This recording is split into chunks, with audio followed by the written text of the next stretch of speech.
ఆర్థిక సంస్కరణలో భాగంగా జూలై 1వ తారీఖు నుండి అంటే జూన్ 30 అర్ధరాత్రి 12 గంటల తర్వాత ఇది ఒక గొప్ప కార్యక్రమంగా ప్రపంచ దేశాలకి, దేశ ప్రజలకి కాకుండా ప్రపంచ దేశవాసులందరికీ మీ సంస్కరణలు తెలియజేసేటట్టుగా ఒక గొప్ప కార్యక్రమాన్ని పార్లమెంట్ హాల్లో లాంచింగ్ చేయడానికి సన్నద్ధమవుతున్నారు.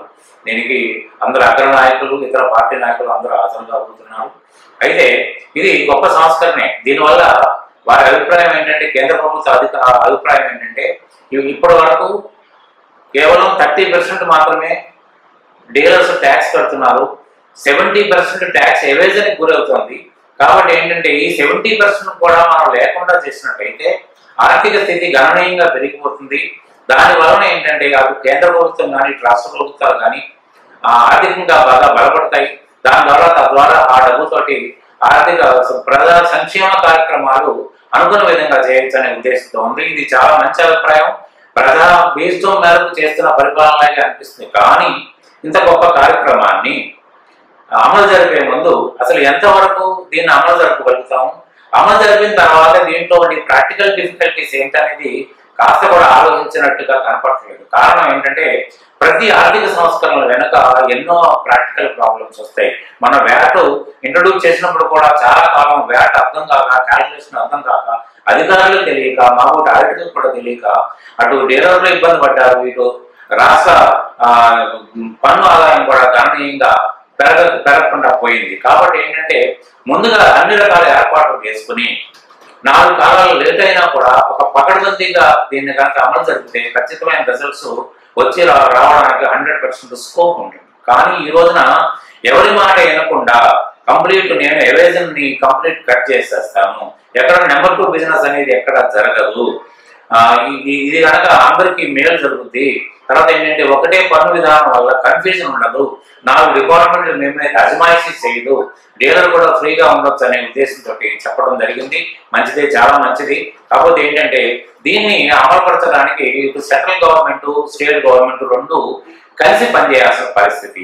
సెంట్రల్ గవర్నమెంట్ లో ఏంటంటే central excise and customs department, తర్వాత ఏమో స్టేట్ గవర్నమెంట్ లో సేల్స్ ట్యాక్స్ డిపార్ట్మెంట్ రెండు ఒకరికొకరు కోఆర్డినేట్ చేసుకుని నడపాల్సిన కార్యక్రమం ఇది.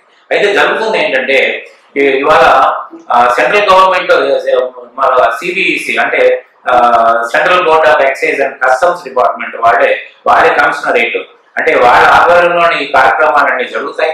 తర్వాత ఏంటంటే వాళ్ళు 8 కమిషనరేట్లు చేసుకున్నారు, 30 డివిజన్లు చేసుకున్నారు, తర్వాత ఏమో ఒక 150 సర్కిల్స్ చేసుకున్నారు. అదే మన స్టేట్ గవర్నమెంట్ ఇంతవరకు సన్నద్ధం కాలేదు. వీళ్ళకు ఉన్నది ఒకటే ఒక కమిషనరేట్ ఉంది, తర్వాత ఒక 12 డివిజన్స్ ఉన్నాయి, తర్వాత 190కి పైగా సర్కిల్స్ ఉన్నాయి. కానీ ఏంటంటే ఇంకో కొరత ఏంటంటే స్టేట్ గవర్నమెంట్ లో సేల్స్ డిపార్ట్మెంట్ లో 22% ఎంప్లాయీ కొరత ఉంది. అంటే ఆ ఎంప్లాయీస్ నింపితే కానీ ఈ స్కీమ్ అమలు జరుగుతుంది. ఎందుకంటే ఇదంతా లంబర్సమ్ ప్రాసెస్. ఇవాళ ఏంటంటే ఒకటే రిటర్న్ ఫైల్ చేస్తే సర్వీస్ ట్యాక్స్ కానీ, ఎక్సైజ్ డ్యూటీ రిటర్న్ కానీ, లేకపోతే వ్యాట్ రిటర్న్ కానీ ఒకటే రిటర్న్ ఫైల్ చేస్తే సరిపోయింది నెలకి. అట్లాంటిది 3 రిటర్న్లు చేశారు. 10వ తారీఖు, 15వ తారీఖు, 20వ తారీఖు 3 రిటర్న్ ఫైల్ చేయాల్సిన పరిస్థితి వస్తుంది. అయితే వీళ్ళందరికీ కంపల్సరీ ప్రాసెస్ అవుతుంది, క్లమ్జీ ప్రాసెస్ అవుతుంది. ఇంత ప్రాసెస్ నడపాలంటే మరి తగినంత ఎంప్లాయీస్ ఉండాల్సిన పరిస్థితి ఉంది. కానీ స్టేట్ గవర్నమెంట్ లో ఆ ఏర్పాట్లు ఇంకా జరిగిన దాఖలా కనపట్టలేదు. తర్వాత ఏంటంటే state government employees central government తోటి కోఆర్డినేట్ చేయడానికి కూడా సిద్ధంగా లేనట్టుగా నిన్న వాళ్ళ అలజడి చూస్తే మనకి అర్థమవుతుంది. ముందు ఏం జరుగుతుందో మనకి తెలియదు. తర్వాత కూడా ఇంకోటి ఏంటంటే మనకి 1,50,00,000 లోపు బిజినెస్ చేసి టర్న్ ఓవర్ చేసే డీలర్స్ లో 90% స్టేట్ ఎక్సైజ్, స్టేట్ వ్యాట్, తర్వాత ఏమో మిగతా 10% సెంట్రల్ ఎక్సైజ్ కి హ్యాండ్ ఓవర్ చేశారు. కానీ దాంట్లో 60% భారం వీళ్ళకి 60% అధికంగా ఉంటారు చిన్న డీలర్స్ లో. కాబట్టి ఏంటంటే భారం అధికంగా ఉంటుంది. తర్వాత ఏంటంటే ఎవరెవరు ఏ డ్యూటీ చేయాలో, ఎంత మేరకు చేయాలనేది దీంట్లో ఎక్కడ అవగాహన కార్యక్రమాలు కూడా పూర్తిగా కాలేదు. కానీ ఇవాళ జూన్ 30 తర్వాత ఈ ఇండైరెక్ట్ ట్యాక్సెస్ అన్ని అబాలిష్ అయిపోతాయి. ఓన్లీ ఒకటే ట్యాక్స్ ఉంటుందని చెప్పడం వరకు బాగానే ఉంది. కానీ రేపటి రోజున ఇది ఏం జరుగుతుందని అయోమయ స్థితిలో మాత్రం నెలకొని ఉంది. తర్వాత దీన్ని ప్రాక్టికల్ డిఫికల్టీస్ పక్కన పెడితే అసలు ఆరంభంలోని ఇన్ని డిఫికల్టీస్ ఉంటే రేపటి రోజున పరిస్థితి ఎట్లా ఉందో మనం అందరూ ఊహించుకోగలుగుతాం. కాబట్టి ఏంటంటే ఇది అప్ టు డేట్ రోజువారీ మాట్లాడుకోవాల్సిన అంశం. ఇది ప్రతిరోజు ఒకరోజు మాట్లాడుకుంటే తీరిపోయే అంశం కూడా కాదు. కాబట్టి ప్రతిరోజు మీకు జిఎస్టీ మీద లేటెస్ట్ సమాచారం మీకు అందించడానికి నేను ముందుకు వస్తున్నాను.